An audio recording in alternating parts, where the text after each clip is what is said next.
Hello friends, welcome to my YouTube channel on agri guidance. तो आज एक फिर नए टॉपिक के साथ आ गए हैं आप लोग के साथ। तो आप लोग वीडियो देख रहे हैं लेकिन आप लोग शेयर नहीं कर रहे हैं। बार बार हम एक ही बात बोलते हैं आप लोगों को, हमें भी बोलना ठीक नहीं लगता है, लेकिन क्या किया जाए, आप भी शेयर नहीं करते हैं अपने दोस्तों के साथ। आपको एक्चुअली में ऐसा लोगों को लगता है ना कि मैं शेयर कर दूंगा उसको तो वो भी देख लेगा और हमसे आगे बढ़ जाएगा, हमसे ज़्यादा पढ़ लेगा, तो वो इसको ये मिल जाएगा वो मिल जाएगा, हम पीछे छूट जाएंगे।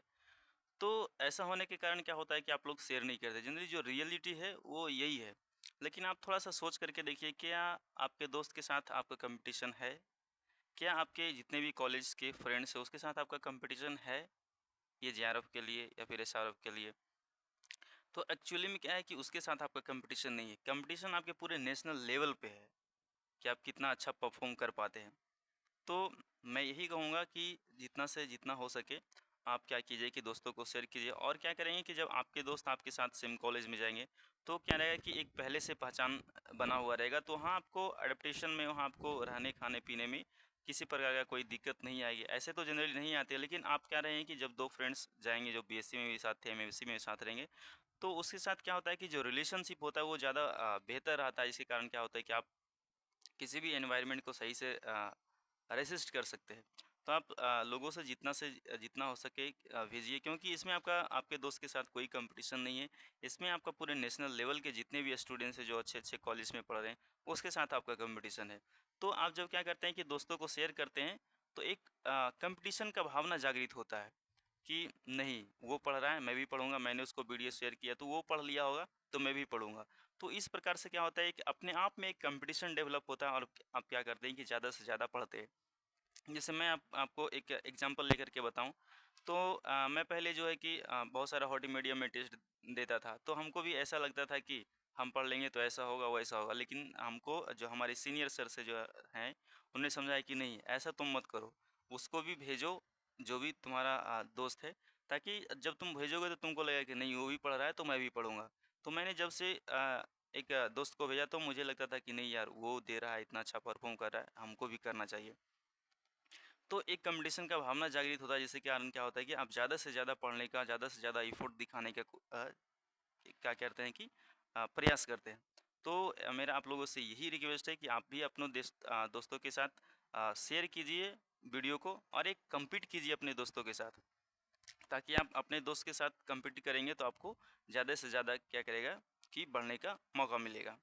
तो चलिए, आप लोग से आशा रखते हैं कि आप लोग ज़रूर इस वीडियो को शेयर करेंगे जितना से जितना हो सके अपने कॉलेज के ग्रुप्स में, अपने यूनिवर्सिटी ग्रुप्स में, ताकि वीडियो पे जो है कि लाइक और सब्सक्राइबर और कमेंट्स ज़रूर से ज़रूर कीजिए। हम हर बार बोलते हैं कि आप लोग जो भी वीडियो देखते हैं इसमें कमेंट किया कीजिए, ताकि हम लोग को पता चले कि वीडियो हमारा जो है कि कैसा परफॉर्म कर रहा है, इसमें क्या कंटेंट में कमी है, कहाँ पे दिक्कत है।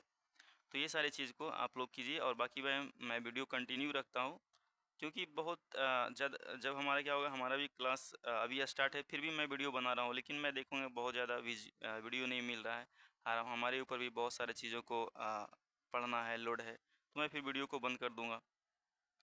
तो इसलिए आप लोग को रिक्वेस्ट है कि वीडियो को ज़्यादा से ज़्यादा शेयर कीजिए, ताकि हमारा भी एक मोटिवेशन रहे कि नहीं, लोग वीडियो देख रहे हैं तो वीडियो बनाना चाहिए, वीडियो बनाना ज़रूरी है। एक इसको हम लोग प्राइमरी वर्क में इसको ध्यान में रखें। नहीं तो मैं इसको सेकेंडरी में छोड़ देता हूँ, चलो मैं मेरा काम हो जाएगा, उसके बाद मैं कुछ करूँगा, वीडियो बनाऊँगा नहीं बनाऊँगा। क्योंकि यहाँ पे एक क्या है कि रिस्ट्रिक्शन नहीं है किसी प्रकार का कि मुझे वीडियो बनाना ही है, मेरा मन करेगा तो मैं बनाऊँगा, मेरा मन नहीं करेगा तो नहीं बनाऊँगा। लेकिन जब आप लोग क्या करते हैं कि वीडियो को शेयर करते हैं, वीडियो पे व्यूज़ ज़्यादा मिलते हैं, तो अंदर से एक लगता है कि नहीं, लोग देख रहे हैं तो वीडियो बनाना चाहिए। तो आप लोग से रिक्वेस्ट है कि वीडियो को ज़्यादा से ज़्यादा शेयर कीजिए। ठीक है, तो चलिए अब हम लोग चलते हैं, कैबेज में चलते हैं, अब ज़्यादा टाइम ना लेते हुए, क्योंकि कैबेज ज़्यादा टाइम लगेगा नहीं, तो कैबेज तुरंत ही कंप्लीट हो जाएगा। ठीक है, तो कैबेज का बॉटनिकल नाम जैसे आप लोग जानते हैं कि क्या होता है कि ब्रेसिका ओलेरिया वेराइटी कैपिटाटा होता है। इम्पोर्टेंट वेजिटेबल ये है, उस उतना लार्ज स्केल पे जो है इंडिया में ग्रो किया जाता है। इट इज़ हेड, इसको एडिबल पार्ट्स क्या होता है, हेड होता है, which is form by the development of densely overlapped leaves जो किसे बनते हैं, मैंने एक क्या किया था कि शायद कल ही मैंने एक टेस्ट दिया था जिसमें था बर्ड था, लेकिन आप यहाँ पे देख लीजिए कि बर्ड्स नहीं है, नहीं होंगे बर्ड्स। तो क्या होगा, development of densely overlapped leaves के बनते हैं, लीव्स के बनते हैं थ्रू द ग्रोइंग पॉइंट्स। जो ग्रोइंग पॉइंट्स होता है उसके चारों ओर क्या होता है, बहुत सारा लीव्स डेवलप होता है, जिसके कारण हमारा केवेज का डेवलपमेंट होता है। उसके बाद इसका प्रोडक्शन क्या है कि अभी हमने देखा था ब्रिंजल में, तो ब्रिंजल में हमारा देश क्या था, दूसरे स्थान पे नेक्स्ट टू चाइना, चाइना के बाद। और कैबेज प्रोडक्शन में भी क्या है कि हम जो इंडिया है वो दूसरे स्थान पे चाइना के बाद। तो इसको भी आपको क्या करना है कि ध्यान में रखना है। और टोटल वेजिटेबल कल्टीवेशन में देखें या फिर फ्रूट कल्टीवेशन में देखें तो इंडिया सेकेंड है, इंडिया सेकेंड है इन द वर्ल्ड। इंडिया क्या है पूरे विश्व में दूसरे नंबर पे है। ये क्या है कि biennial in nature, it is a biennial in nature having to a specific period of growth. जो हमारा जो कैबेज है वाइनियल नेचर होता है, एक होता है हमारा वेजिटेटिव फेज और दूसरा जो सीजन में ये क्या करता है कि रिप्रोडक्टिव ग्रोथ को डेवलप करता है। जो हमारा वेजिटेटिव पार्ट है वही हमारे लिए क्या है कि जो वेजिटेटिव ग्रोथ होता है वही हमारे लिए ज़्यादा इंपॉर्टेंट है कमर्शियल पर्पज़ से, और सीड प्रोडक्शन के लिए आपको रिप्रोडक्टिव स्टेज में जाना पड़ेगा।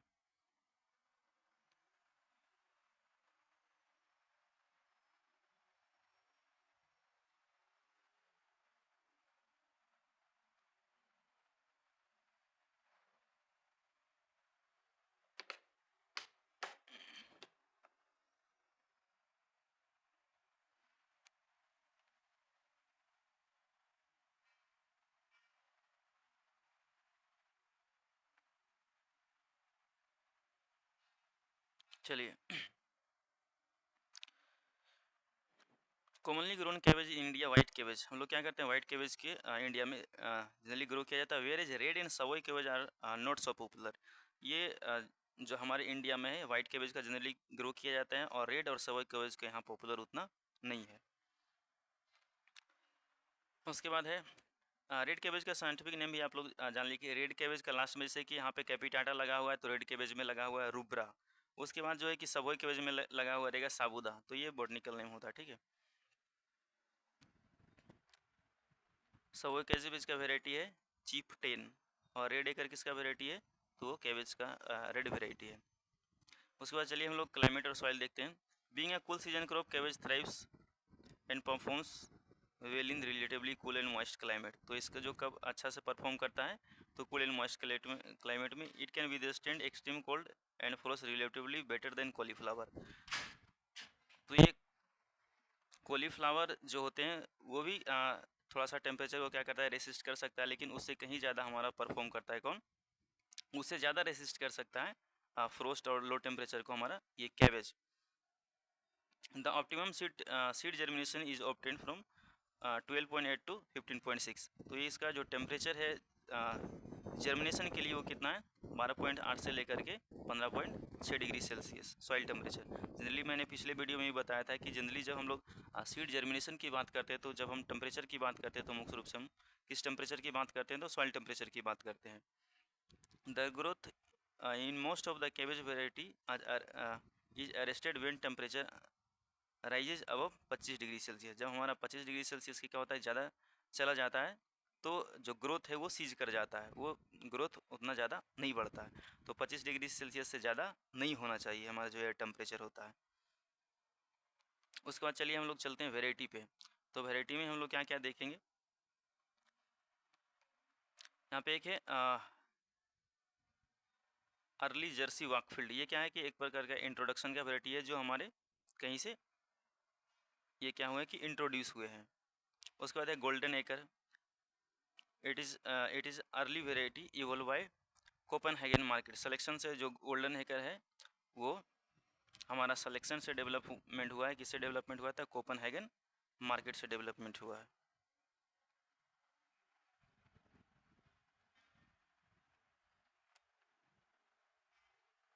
एक मिनट थोड़ा सा रुक जाइएगा।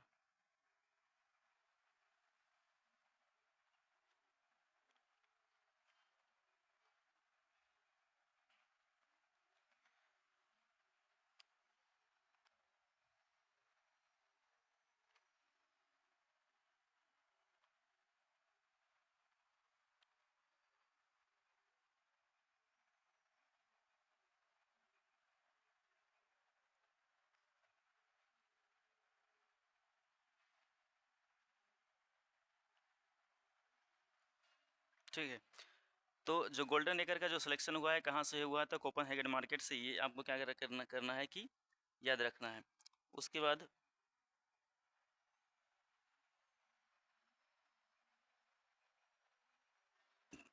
हम लोग चलते हैं। If the timely sowing are not done the head formation will be conical. उसके बाद जब हम लोग क्या करेंगे, गोल्डन एकर का हम लोग टाइमली सोइंग नहीं करेंगे तो हेड फॉर्मेशन कैसा हो जाएगा हमारा, कॉनिकल हो जाएगा। ये आपको क्या करना है कि इसमें याद रखना है। उसके बाद Kinnaur red from exotic material has been recommended by UHF Solan. उसका ये कैसा कलर का होता है, ये रेड किन्नर क्या है, एक्जोटिक वेराइटी है, और इसका कलर कैसा होता है, तो पर्पलिश रेड कलर का होता है। ये आपको याद रखना है। उसके बाद हमारा है पूसा अगेती। तो पूसा अगेती is the first variety which can produce seed in सब ट्रॉपिकल क्लाइमेट्स। तो ये क्या है कि पूसा अगेती जो वेराइटी है, सबसे पहला वेराइटी है जो सब ट्रॉपिकल कंडीशन में क्या कर सकता है कि सीड प्रोडक्शन किया जा सकता है। क्योंकि मोस्ट ऑफ द वेराइटी जो होते हैं कुल सीजन के क्रॉप्स होते हैं, और हिली एरियाज़ में इन सब के क्या होते हैं कि सीड प्रोडक्शन किया जाता है। लेकिन जो पूसा अगेती है हाई सॉइल टेम्परेचर क्या है कि सॉरी हाई टेम्परेचर का रेसिस्टेंट है, इसीलिए इसको हम लोग क्या कर सकते हैं कि आप प्लेन एरियाज़ में, सब ट्रॉपिकल एरियाज़ में क्या कर सकता है कि किया जा सकता है, इसका सीड प्रोडक्शन किया जाता है। क्योंकि ये जो है कि 15 से 30 डिग्री सेल्सियस तक क्या कर सकता है कि रेसिस्ट कर सकता है। क्योंकि हम लोग अभी ये 30 डिग्री सेल्सियस तक रेसिस्ट कर सकता है, लेकिन 35 डिग्री सेल्सियस से ज़्यादा नहीं जाना चाहिए। और अभी हमने देखा था, उसमें क्या देखा था कि 25 डिग्री सेल्सियस से ज़्यादा नहीं जाना चाहिए। जो most of the variety of cabbage can can not tolerate अब 25 डिग्री एयर टेम्परेचर। लेकिन ये पूसा अगेती क्या है कि ये टॉलरेट कर सकता है कितना डिग्री सेल्सियस तक, तो 15 से 30 डिग्री सेल्सियस तक, लेकिन 35 से ज़्यादा नहीं होना चाहिए। तो ये है पूसा अगेती।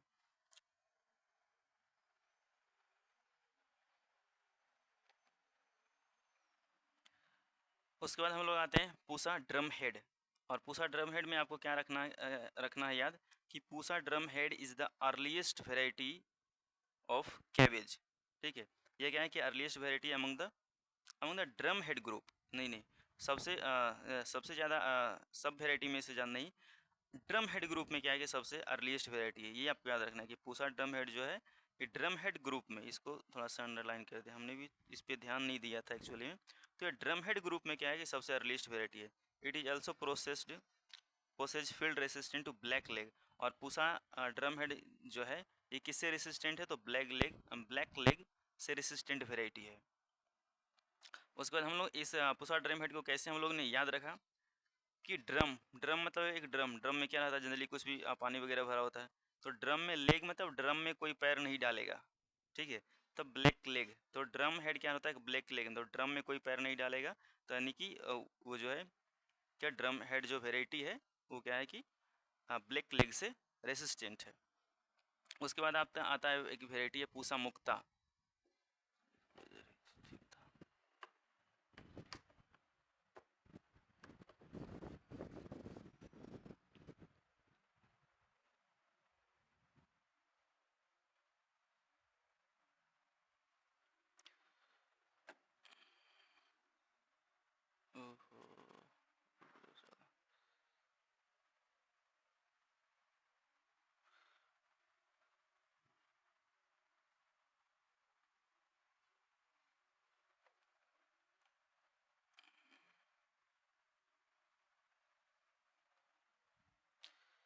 उसके बाद एक वेराइटी है आपको पूसा मुक्ता। तो पूसा मुक्ता में भी आपको क्या करना है कि क्या याद रखना है कि ये इसका हाइब्रिडेशन जनरली आप लोग याद से रख सकते लेकिन तो कोई ज़्यादा ज़रूरत नहीं कि hybridisation between AC 24,855 and EC 10,109। तो जनरली आप EC भी याद रख सकते हैं कि इसका जो हाइब्रिडेशन है क्या है, EC है। ठीक है, वेवी मार्जिन से डिस्टिंग्विश्ड कैरेक्टर, जो पूसा मुक्ता का जो डिस्टिंग्विशिंग कैरेक्टर है, मेन कैरेक्टर क्या है, इसमें वेवी मार्जिन होता है। ठीक है, क्या होता है कि पूसा मुक्ता में वेवी मार्जिन होता है, ये आपको याद रखना है। उसके बाद ये क्या है कि पूसा मुक्ता जो है कि मुक्त है, किससे मुक्त है, तो ब्लैक रोट से मुक्त है। इसमें कैबेज में दो ही आपको डिजीज क्या रखना है कि याद रखना है, एक तो है आपका ब्लैक लेग जो किससे होता है, तो जो फंगस से होता है, और एक है ब्लैक रोट जो किससे होता है, तो बैक्टीरिया से होता है, जेंथोमोनास कैंपस्टिस के द्वारा होता है। ये आपको दो डिजीज जो है कि मोस्ट इंपॉर्टेंट डिजीज है किसमें, तो कैबेज में, जो क्या करना है कि आपको ध्यान में रखना है। जो ये 2 डिजीज मस्ट है, ये आपको याद रखना ही रखना है।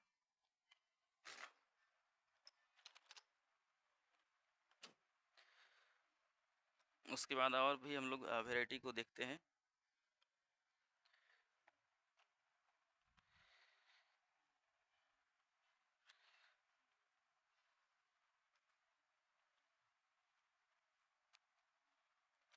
उसके बाद हमारा वैरायटी है प्राइड ऑफ इंडिया। तो जो प्राइड ऑफ इंडिया है उसका भी हमारा जो सिलेक्शन हुआ है किससे हुआ था, कोपेनहेगन मार्केट से हुआ, ठीक है, प्राइड ऑफ इंडिया। तो आपको 2 वैरायटी याद रखना है कि गोल्डन एकर का भी किससे हुआ है सिलेक्शन, तो कोपेनहेगन मार्केट से हुआ है, और प्राइड ऑफ इंडिया का भी क्या हुआ है, तो कोपेनहेगन मार्केट से हुआ। और ये it is introduced introduction recommended by Parmar doctor YS Parmar university of horticulture. ये प्राइड ऑफ इंडिया सिर्फ आप ही जो बताएं कि इसका जो सिलेक्शन हुआ है कहाँ से हुआ प्राइड ऑफ इंडिया का सिलेक्शन, तो ये कोपेनहेगन मार्केट से हुआ है, ये आपको याद रखना है, ठीक है बस। उसके बाद है सितंबर का इंट्रोडक्शन कहाँ हुआ है, तो हुआ है जर्मनी से हुआ, ये आपको चीज़ें याद रखनी है।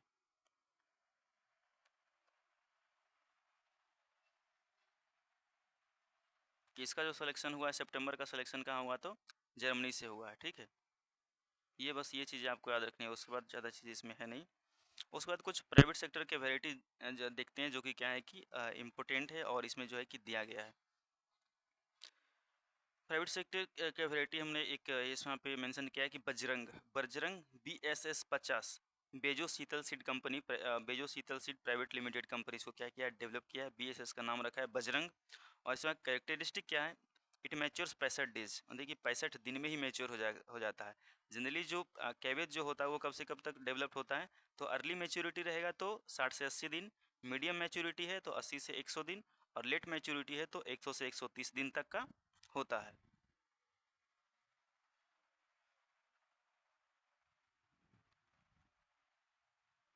तो ये एक क्या है कि अर्ली वेराइटी है, तो एक अर्ली वेराइटी है जिसको कितना दिन में मैच्योर हो जाता है, 65 दिन में मैच्योर हो जाता है, but can stand on field 45 day after maturity, और मैच्योरिटी के बाद भी आप फील्ड में छोड़ देंगे तो किसी प्रकार का क्वालिटी का डिटोरिएशन इसमें नहीं मिलेगा। और marketing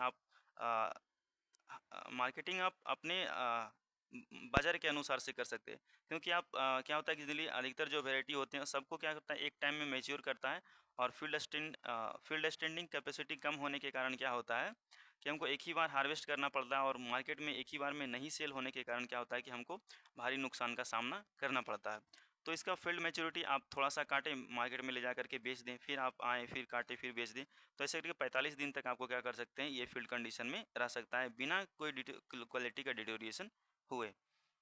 it can tolerate high temperature up to 36 degree Celsius. अभी हमने बताया कि जो पूसा अगेती है वो up to 30 degree Celsius resistant, मतलब है 30 डिग्री सेल्सियस जाता है तो कोई दिक्कत नहीं है, लेकिन 35 डिग्री से ज़्यादा नहीं होना चाहिए। लेकिन ये जो बजरंग वेराइटी है वो क्या हो सकता है कि अप टू 36 डिग्री सेल्सियस बिना किसी हैम्पर के, बिना किसी यील्ड रिडक्शन के अप टू 36 डिग्री सेल्सियस तक आराम से ये रह सकता है।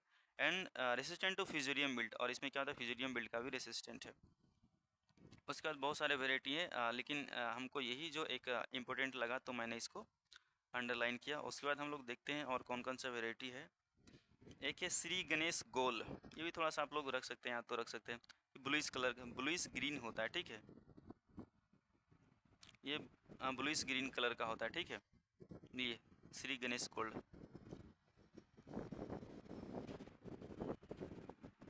ये बहुत ज़्यादा यहाँ पे हवा चल रहा है, इसी कारण खिड़की खुला हुआ है और हवा आ रहा है। उसके बाद एक वेराइटी है आपका क्विस्टो वेराइटी भी आप यहाँ पे थोड़ा सा इम्पोर्टेंट है कि टॉलरेट सीवियर हॉट कंडीशन, ये सीवियर हॉट कंडीशन को क्या कर सकता है, टॉलरेट कर सकता है। Head can stand in the field condition up to 70 day, यानी कि आप अभी देखे थे जो बजरंग वेराइटी वो क्या था 45 दिन तक रह रहा था, लेकिन ये 70 दिन तक क्या कर सकता है, रह सकता है फील्ड कंडीशन में। After maturity heads are compact and round, ये आपको उतना है। ट्रॉपिकल क्लाइमेट में ये कहता है dark blackish colour, it is good for tropical climate, और ट्रॉपिकल क्लाइमेट के लिए क्विस्टो क्या है कि बेहतर है। उसके बाद ये सारा वेराइटी का तो बात ख़त्म हो गया, और उसके बाद अब हम लोग देखेंगे की सोइंग और सीडलिंग की बात देखेंगे, ठीक है। थोड़ा सा मैं वो विंडो बंद करके आता हूँ।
तो चलिए अब हम लोग स्टार्ट करते हैं। मैंने विंडो बंद कर दिया और अब सब कुछ ठीक है।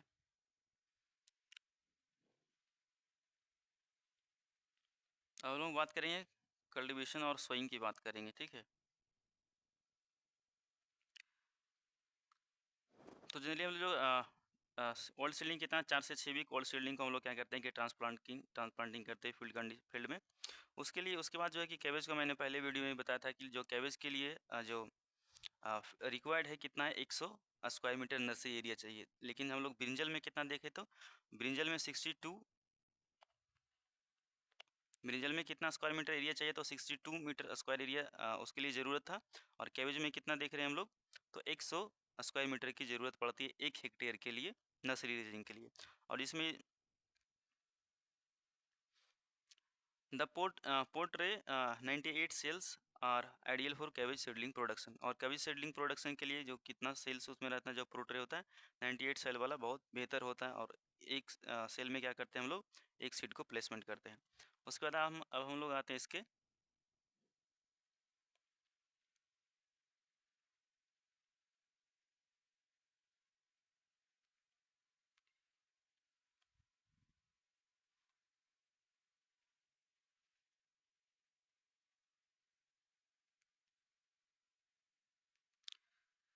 उसके बाद हम लोग देखेंगे इसमें जो सीड रेट कितना है तो 200 से 500 ग्राम इसका सीड रेट है रिक्वायर्ड फॉर 1 हेक्टेयर। उसके बाद in high hills the seed are sown during May June.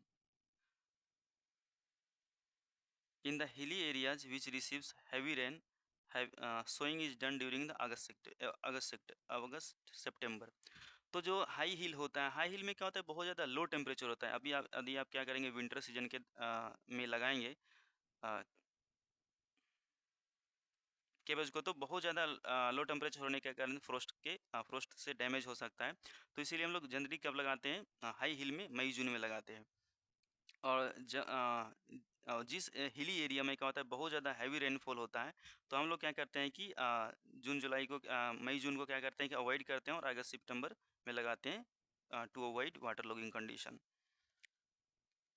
In in the plains northern India में नॉर्थ इंडिया में हम लोग कब से कब तक लगाते हैं in the plains of northern India sowing in situ. उसके बाद इसको भी आप लोग ध्यान रखें कि सोइंग इन सीटू में करते हैं। इन सीटू में क्या हम लोग क्या करते हैं कि ट्रांसप्लांटिंग नहीं करते। जहाँ पे सीड बोया वहीं से हम लोग क्या करते हैं हेड का हार्वेस्टिंग करते हैं। वहाँ पे हम लोग ट्रांसप्लांटिंग नहीं करते। और सीड बेड से में हम जब लगाएंगे तो ट्रांसप्लांटिंग करेंगे। और अर्ली अगस्त से हम लोग क्या करते हैं कि अर्ली अगस्त से लेकर के नवंबर तक चलता है। ये नॉर्थ इंडिया में अगस्त से नवंबर और मई जून में हम लोग लगाते हैं हाई हिली एरिया में। और जिस हिली एरिया में हैवी रेनफॉल होता है उसमें हम लोग लगाते हैं अगस्त सितंबर में। ये आपको याद रखना है। उसके बाद है इन ईस्टर्न इंडिया। और ईस्टर्न इंडिया में हम लोग कब तक लगाते हैं तो लेट सितंबर तक हम लोग क्या करते हैं कि इसका कल्टीवेशन करते हैं।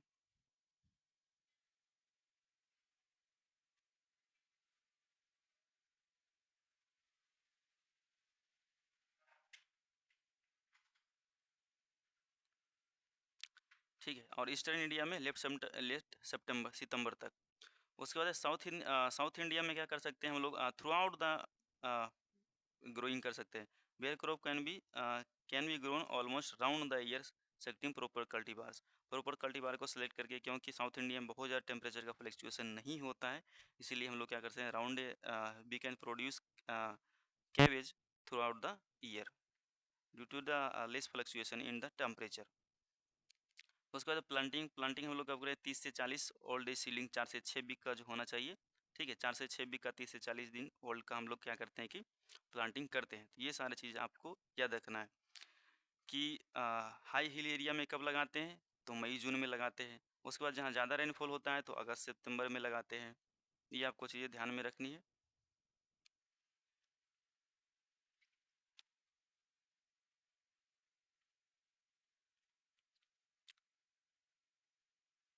चलिए,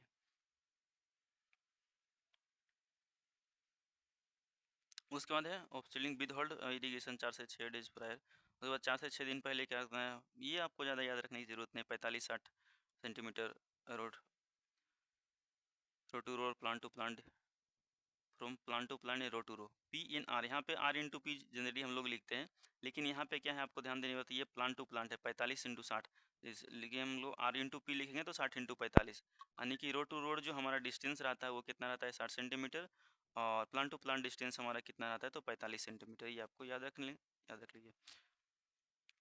द ट्रांसप्लांटिंग अर्थ अप 5 से 6 वीक आफ्टर ट्रांसप्लांटिंग, इसमें अर्थिंग अप भी करते हैं, ये भी आपको ध्यान में रखना है कि इसमें ब्रिंजल में क्या करते हैं हम लोग, अर्थिंग अप करते हैं। और अर्थिंग अप कब करते हैं, तो 5 से 6 वीक बाद करते हैं, ट्रांसप्लांटिंग के बाद। उसके बाद न्यूट्रिशन में आप लोगों को उतना ज़्यादा ध्यान रखने की बात है नहीं। उसके बाद थोड़ा सा मैंने इरिगेशन में इसमें मेंशन किया है, क्योंकि जब आप पढ़ेंगे तो ये सारी चीज़ें नहीं पढ़ेंगे, लेकिन हाँ आपको यहाँ बता रहे हैं। तो मैंने क्योंकि इसको बारीकी से पढ़ा है, बारीकी से देखा है अपने जेआरएफ प्रिपरेशन के दौरान, और बहुत टाइम लगता है जब आप जेआरएफ की प्रिपरेशन करने जा रहे हो और आपके पास बहुत कम टाइम है और आपको हैंडबुक ऑफ हॉर्टिकल्चर कवर करना है, तो आपको क्या करना पड़ेगा, एक एक चीज़ें करके पढ़ने पड़ेगी, क्योंकि जो हैंडबुक ऑफ हॉर्टिकल्चर है उसका हर एक लाइन इंपॉर्टेंट है। तो आपको कौन कौन सा पॉइंट, जो मेन पॉइंट है, जो इंपॉर्टेंट पॉइंट्स है, उसको आपको क्या करना पड़ेगा, इतना सारा बुक में आपको खोजना पड़ेगा। लेकिन मैं आपको यहाँ पे खोजाया हुआ चीज़ आपको यहाँ पे क्या करें हम लोग दे रहे हैं, तो आप लोग इसको ज़रूर से ज़रूर देखिए और अपने दोस्तों के साथ जो ज़रूर शेयर ज़रूर किए, ताकि हमारा जो व्यूज़ है वो बढ़ सके और हम लोग आगे भी कंटिन्यू रख सकें। Exercise excessive irrigation in early stage cause superficial routing and washing down of nutrients. अब बहुत ज़्यादा क्या करेंगे कि मॉइस्चर देंगे तो जो हमारा जो रूट का जो डेवलपमेंट है, सुपरफिशियल कहने का मतलब होगा कि ऊपर ही ऊपर हमारा ज़्यादा रूट का डेवलपमेंट होगा, नीचे हमारा रूट नहीं जाएगा, क्योंकि हमारे पास जो वाटर का कंडीशन है, सॉइल मॉइस्चर है, बहुत ज़्यादा अबंडेंट कंडीशन में है। तो there is a not need of cabbage root to go downward for the moisture extraction from their root. तो बहुत ज़्यादा नीचे जाने की ज़रूरत नहीं है। तो so in this condition the superficial root development is increase in the cabbage plants. और सुपरफिशियल रूट डेवलपमेंट होगा तो क्या होगा कि लोजिंग ज़्यादा होगा, क्योंकि हमारा जो एस्टेब्लिशमेंट है वो रूट का सही से नहीं हो पाया। और जब हम लोग क्या करेंगे कि इरिगेशन देंगे तो जितना भी न्यूट्रिएंट्स रहेगा ऊपर में, सारा का सारा क्या होगा, बह करके एक जगह से दूसरा जगह चला जाएगा। और हमारा रूट का जो है कि जो हमारा कैबेज का प्लांट का डेवलपमेंट है वो रुक जाएगा। Heavy irrigation should be avoided when the heads are formed, as it will result in splitting of heads. और जब हमारा हेड का डेवलपमेंट हो रहा है तो उस टाइम आपको क्या करना है कि पानी जो है ऑप्टिमम मॉइस्चर जो ऑप्टिमम कंडीशन में देना है, ताकि हेड का डेवलपमेंट में किसी प्रकार का कोई बाधा ना आए, और हमारा ज़्यादा से ज़्यादा भी नहीं देना है ताकि हेड का स्प्लिटिंग ना हो। ठीक है, तो ये सारा चीज़ आपको ध्यान में रखना है। उसके बाद डिजीज एंड पेस्ट में भी थोड़ा सा देख लेते हैं कि डिजीज एंड पेस्ट में आपके लिए इम्पोर्टेंट क्या है। तो आपको डिजीज एंड पेस्ट में आपके लिए इम्पोर्टेंट है, एक ही है, उसको आप लोग याद रखना है कि diamond back moth is the most injurious pest to the cabbage plants.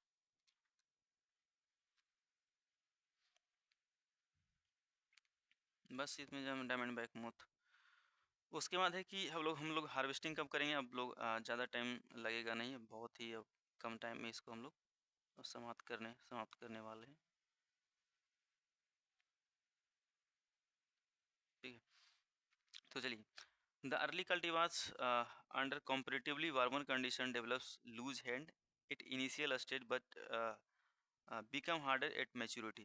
जब आप क्या करते हैं कि अर्ली वेराइटी कोई लगाते हैं तो शुरू में क्या होता है कि वार्मर कंडीशन में क्या होता है कि लूज हेड डेवलप होता है, लेकिन जैसे जैसे आगे बढ़ता है, मैच्योरिटी की ओर बढ़ता है, वो क्या होता है, कॉम्पैक्ट और हार्ड हो जाता है। ठीक है, but become harder at maturity, compact हो जाता है। In some cultivars the heads start cracking soon after maturity. और कुछ कल्टीवार में क्या होता है कि मैच्योरिटी के तुरंत बाद ही क्रैकिंग स्टार्ट हो जाता है। इसीलिए आपको कुछ कल्टीवार जैसे वहाँ पे बताए थे आप लोग, बजरंग बताए थे, क्विस्टो वगैरह बताएं, तो क्या होता है ज़्यादा दिन तक क्या कर सकता है कि सर्वाइव कर सकता है फील्ड कंडीशन में, उसमें मैच्योरिटी के बाद में भी स्प्लिटिंग नहीं होगा।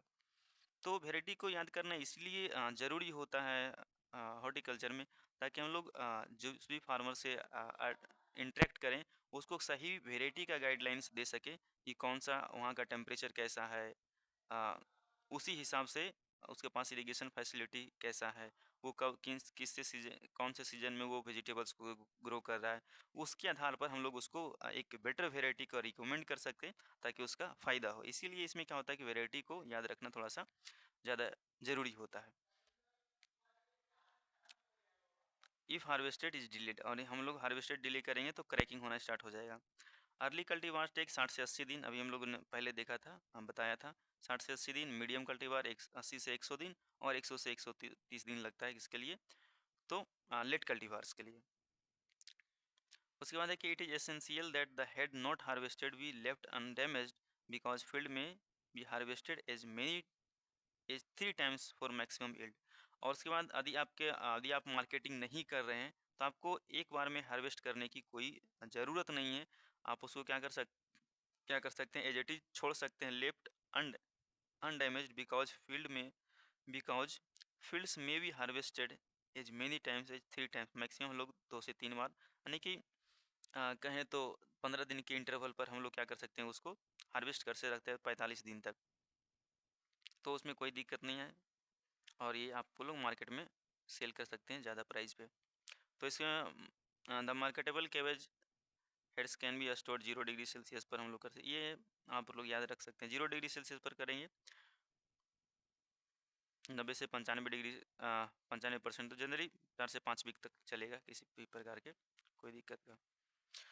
तो आज तक का ये जो कैबेज का वीडियो था, आज तक के लिए इतना ही समाप्त हुआ। आप लोग से एक रिक्वेस्ट है, प्लीज़ वीडियो को ज़्यादा से ज़्यादा शेयर करिए ताकि व्यूज़ बढ़ सके और हम लोग आगे क्या कर सके, कंटिन्यू रख सकें। तो आज तक के लिए इतना ही, धन्यवाद। और वीडियो में कमेंट ज़रूर से ज़रूर कीजिए आप लोग कि वीडियो आप लोग के लिए कैसा रहा। ठीक है, मिलेंगे अब हम लोग नेक्स्ट वीडियो में। धन्यवाद।